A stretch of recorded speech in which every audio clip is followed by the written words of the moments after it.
How would you feel if a professional sports organization used a mascot or name that's considered a racial slur against you?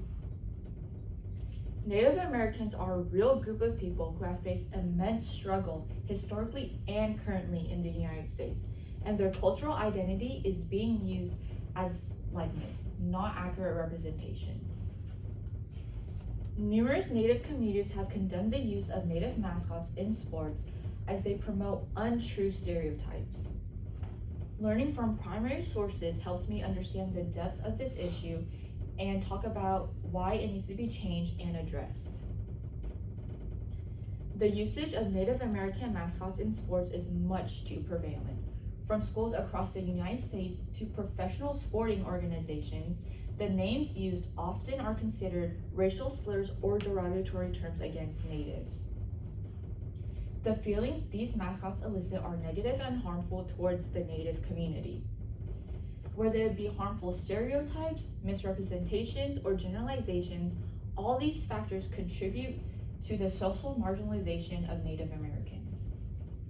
According to the American Psychological Association, studies have shown that Native mascots have reminded American Indians of the limited ways that society sees them, which in turn restricts personal growth, affecting their mental health negatively.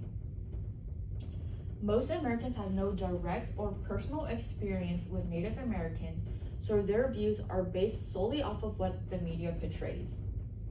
Moving on to some real examples of sporting teams that still to this day use Native mascots despite repeated pleas to change. There are 3 notable teams.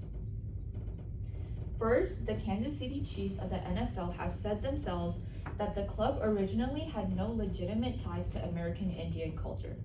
The club's early activities heavily relied on messages that depicted American Indians in a racially insensitive manner. Next, the Atlanta Braves of the MLB still practice the tomahawk chop.